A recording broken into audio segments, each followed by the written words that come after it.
Bonsoir tout le monde.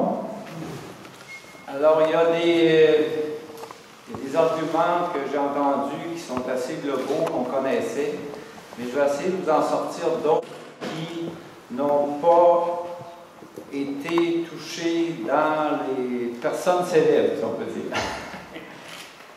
Alors, tout d'abord, ça va être politique, parce que j'ai plus le chapeau de Girard, j'ai le chapeau maintenant d'un candidat indépendant à la ville de Lévis. Ça va être politique parce que, premièrement, pourquoi je suis allé en politique? C'est un peu en continuité de mes actions passées, mes implications passées, c'est d'aller voir si je peux pousser des dossiers et si on peut faire les choses différemment dans le futur. Je suis aussi en politique parce que Mme Marie-Nelly, Mme Roy Marie-Nelly, dans une séance du Conseil l'an passé, parce que le sujet était peut-être un peu politique, elle m'a dit « Monsieur Cadrin, si vous voulez faire de la politique, présentez-vous. » Alors, je me présente.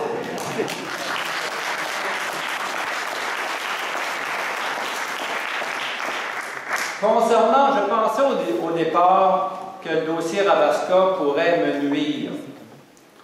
J'ai bien sûr, je ne voulais pas me présenter contre mon ami Jean-Claude Bouchard, parce que je me suis dit, il va y en avoir un qui va perdre, donc c'est évident qu'il va en rester juste un contre Rabasca. Alors, j'ai choisi le Vieux-Lévis pour différentes raisons, mais surtout parce que les problématiques m'intéressaient. Mais je me suis dit, dans le Vieux-Lévis, c'est un peu plus loin que la zone ici. Peut-être que je vais en frapper des gens qui vont me claquer la porte au nez parce que j'étais contre le projet Rabasca. Étonnamment, j'ai été très, très surpris, et c'est sûr que je n'en parle pas de mes portes parce que ce n'est pas un sujet qui est encore important pour beaucoup de monde, mais dans une campagne dans le Vieux-Lévis, rue Saint-Laurent, tout le long de la piste cyclable, je pense que moi, ça ne m'intéressait pas comme un dossier qui me reviendrait comme ça constamment dans le paysage.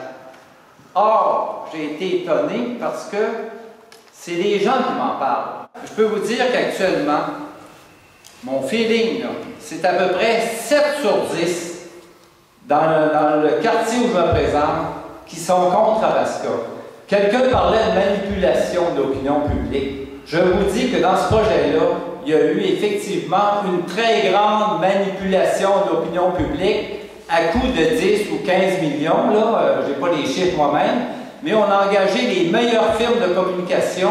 On a vendu le projet Rabasca comme on vend une boîte de cornflakes ou un bon savon. Et c'est sûr que ce n'est pas tout le monde qui a le temps de gratter les dossiers quand on arrive de la petite famille, on arrive du travail. Donc les gens sont contaminés par cette promotion d'un projet. Et on le démontre très bien, Bernard Dagenet dans le livre l'a très bien démontré sur le chapitre des médias et la façon qu'on vend ce genre de projet. Et je ne pourrais pas vous conter toutes les anecdotes de campagne électorale que j'ai vécues, mais je vais vous en compter une qui m'a impressionné. Une madame sur la rue Saint-Georges, une madame Richard, qui est acadienne jusqu'au bout des doigts. Elle a 94 ans.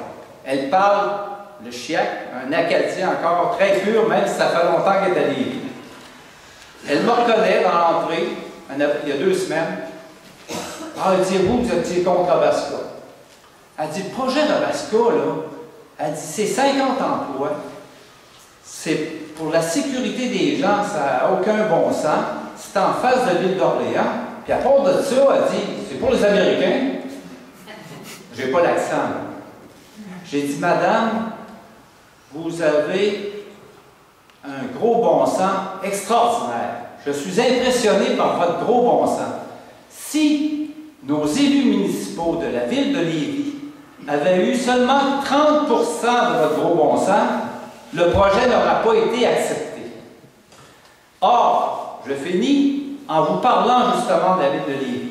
Je trouve que la ville de Lévis, dans les témoignages, s'en tire trop facilement. Écoutez, à Beaumont, ils ont réglé ça, même si on avait un maire favorable, M. Lapierre.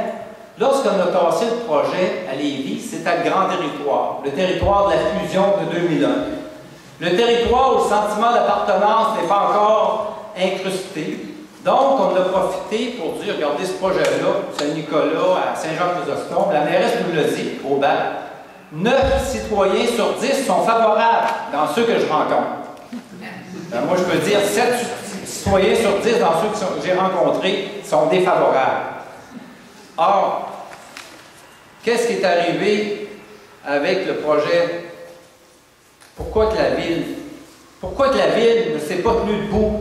Il y en a un qui l'a parlé dans la vidéo. Pourquoi il n'y a pas eu d'études? On a parlé d'études de sécurité, oui. Mais pourquoi la ville, et là je l'ai demandé à maintes reprises au conseil municipal à titre de président du GIRAM, pourquoi vous ne faites pas une étude coût-bénéfice, impact? Quels sont les impacts pour notre milieu pour l'avenir? Quels sont les avantages pour la ville de Lévis? Et je le dis à maintes reprises dans ma campagne, Lévis a tellement de potentiel. Pourquoi miser sur un projet industriel lourd alors qu'on a tant de potentiel à développer? On fait déjà notre part pour les gaz à effet de serre. On a 1,5 million crachés par Ultramar, ce qui fait de la ville de Lévis la plus polluée au Québec par habitant. On fait notre part. Enfin, la ville n'a pas joué son rôle parce qu'il y a des citoyens ici dans cet environnement, que ce soit les citoyens de Beaumont-Côté, que ce soit les citoyens du secteur, qui n'ont jamais été consultés. J'ai demandé à maintes reprises au conseil municipal et plus particulièrement à la mairesse, voulez-vous, s'il vous plaît, on consulte pour un hôtel à Bernières, on consulte pour d'autres projets qui sont mineurs, voulez-vous consulter la population de ce secteur-là qui va avoir à vivre avec un grement comme ça? Oui, elle a finalement, j'ai dit ça devrait se faire ici, à l'école Sainte-Famille. Elle a fait une consultation, notre mairesse, avec le conseil municipal, le 4 mai 2006. Ça a été de noyer le poisson. Les pour, les contre, pour parler, c'était à la grandeur de la ville. Donc, il y a eu des gens qui sont organisés pour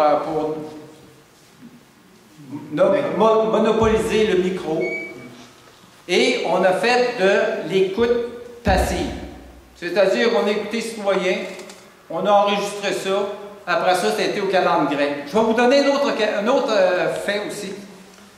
En 2007, lors du schéma d'aménagement et de développement de la ville de Lévis, il y a plein de citoyens, et j'en suis comme président d'organisme, qui a déposé un mémoire en disant le projet Rabasca n'a pas sa place dans le secteur. C'est pour ça qu'on consultait la population. Un schéma d'aménagement, on consulte la population. Il y a des citoyens ici que je vois qui ont été aussi présenter des mémoires, faire des interventions au micro. Le projet Rabasca n'a pas de bon sens. Ne mettez pas un zonage industriel dans le secteur de Villegué. On a fait fi de ça. Et là, je vais faire de la politique, puisque Mme Marois-Marinelli m'a demandé d'en faire. Elle vient de lancer cette semaine un communiqué de presse, lundi ou un point de presse, où elle dit on doit avoir un schéma environnemental. Puis ça, on va consulter le public. Alors, j'ai écrit un communiqué aujourd'hui en disant ça donne quoi un schéma environnemental ou consulter le public? Vous l'avez consulté le public lorsqu'il est arrivé le projet schéma d'aménagement, puis les gens l'ont dit que Rabasca, il en vaut la peau. Est-ce que vous n'avez tenu compte? Ça donne quoi ces consultations-là? Et un schéma environnemental après avoir accepté Rabasca. T'en parles, là? Hein?